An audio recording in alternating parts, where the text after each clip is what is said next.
So that's the first of the seven sayings, and don't worry, we're not going to go in great detail with all of these to that degree because we don't have time for that. But the next one of these is in John chapter 8. This too, one of the I am sayings, is basically a follow-up from what Jesus had done prior when he performed a miracle with regards to a man who had been born blind and so forth. And so here, let's look at John chapter 8. We'll pick up in verse 12 of this. I'm going to make this bigger so I can actually read it. Sorry about that. All right, John chapter 8 is where we are. Jesus spoke to them, saying, I am the light of the world. Whoever follows me will not walk in darkness, but will have the light of life. Therefore, being the light of the world, John draws on this as a very common phrase, common analogy, common metaphor, even from chapter 1, where Jesus is defined, where John describes and declares him to be the light of the world, and yet the world did not want him. The darkness, men preferred darkness rather than light. Here he's making this statement again, I'm the light of the world. And the question is, well, what does light do as a metaphor? It certainly dispels darkness in the very depths of all the areas. You just cannot ever have light and darkness existing in the very same place. It's impossible. You have light then as serves as a drawing agent. It is certainly much more than just a warming agent, but it is an agent that dispels darkness and draws and attracts. And Jesus made this statement in John 8:12 regarding who he was as the light of the world. And really the passage continues to unfold through this. The actual healing of the man born blind follows in chapter 9.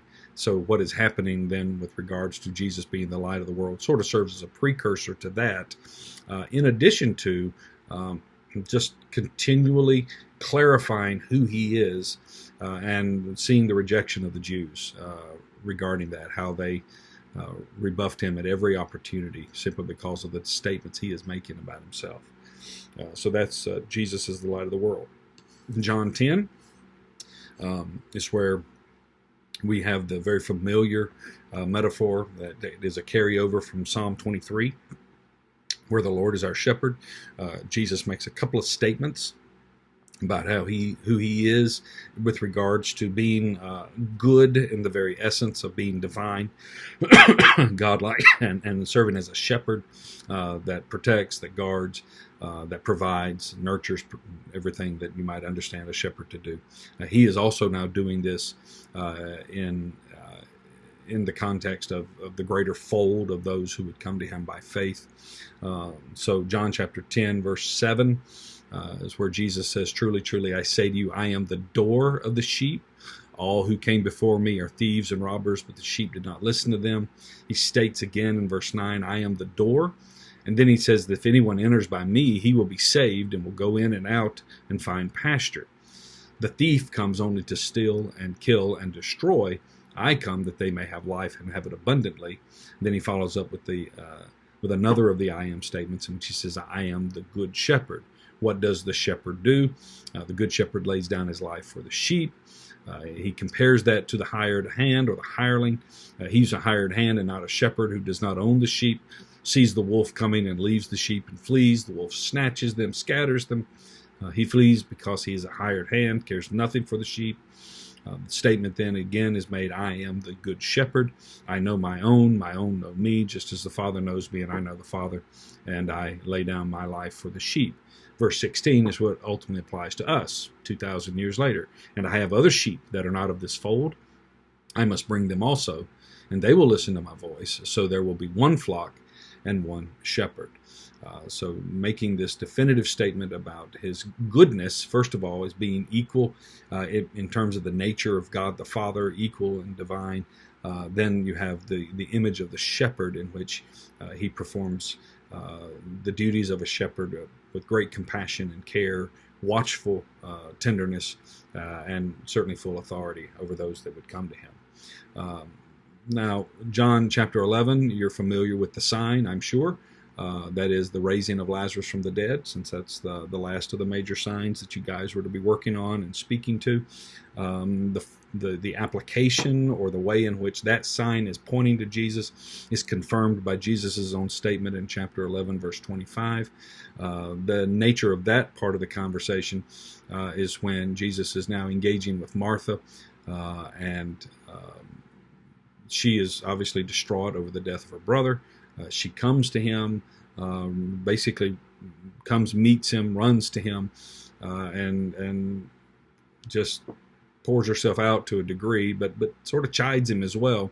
In verse 21, Lord, if you had been here, my brother would not have died. But then there is this affirmation that Jesus is more than just a prophet in verse 22, but even now I know that whatever you ask from God, God will give you. And then Jesus said, well, your brother will rise again. Martha said, I know that he will rise again in the resurrection on the last day. So she has a Jewish heritage of eschatology, the coming, the bringing of all things to the end, or the consummation of things. But then Jesus makes this statement about that, connected to that, well, I am the resurrection and the life. Whoever believes in me, though he die, yet shall he live, and everyone who lives and believes in me shall never die.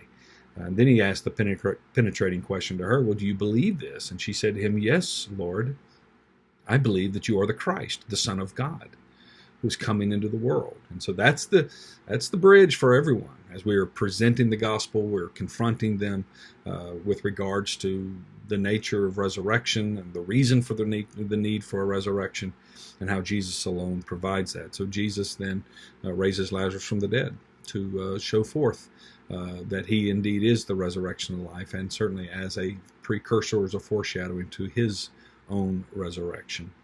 The one I think has great implications as well for us, especially in today's culture of what's considered postmodern, even moving into what's called post-Christian.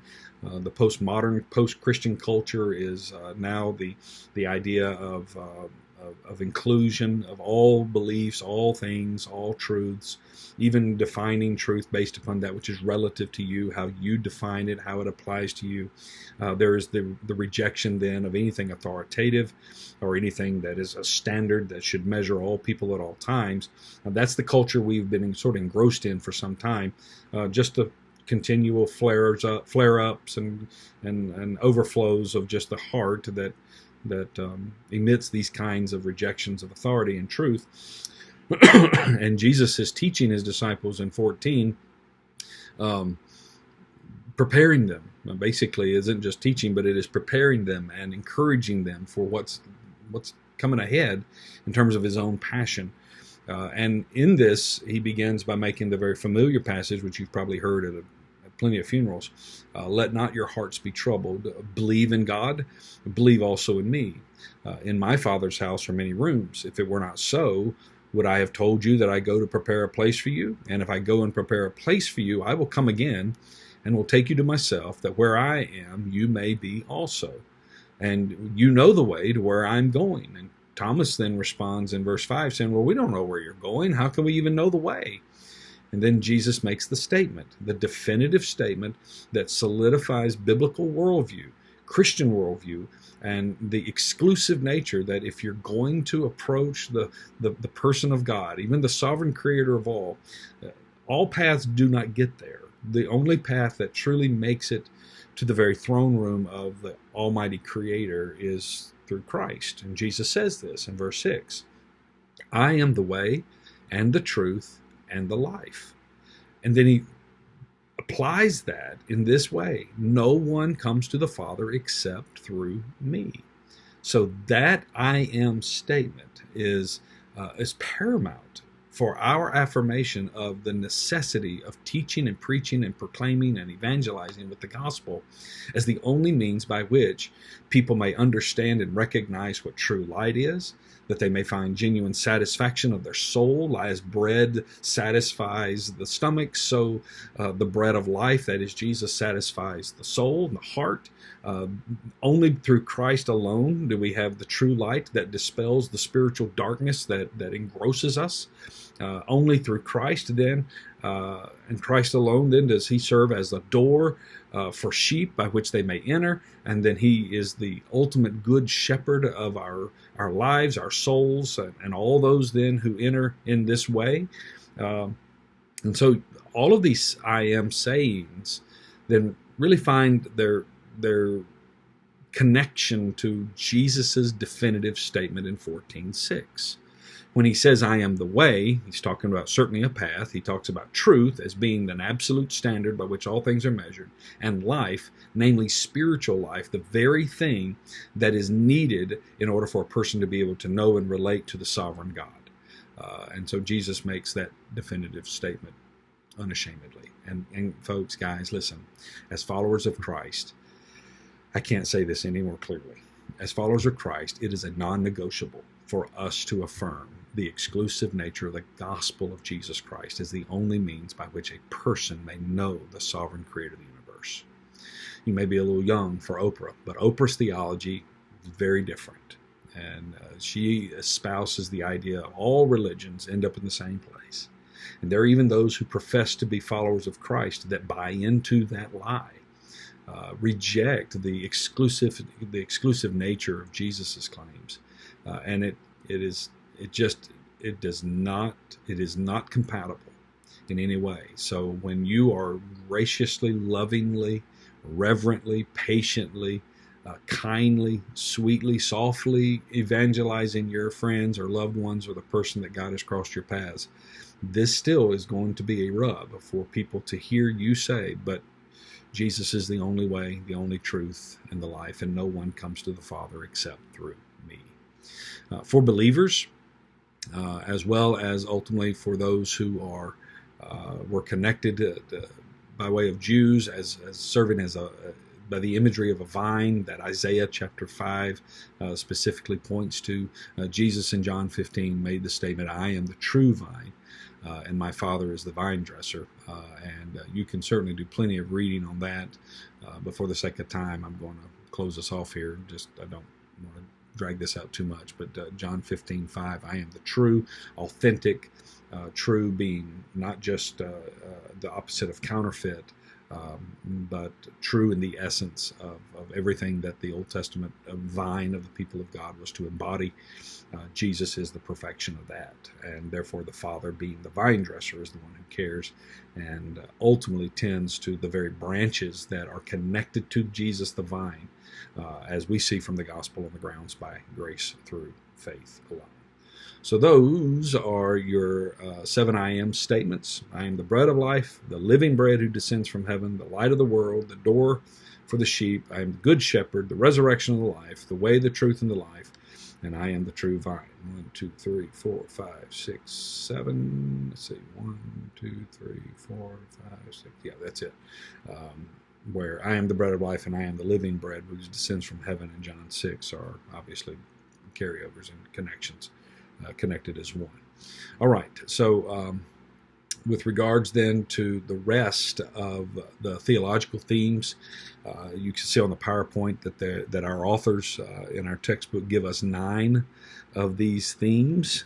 They range from the affirmation of Jesus as the Word, the Lamb of God, the Messianic Son of God, all wrapped up in chapter 1. The prologue to the gospel, then as we have seen, the 7 signs, the 7 I am sayings,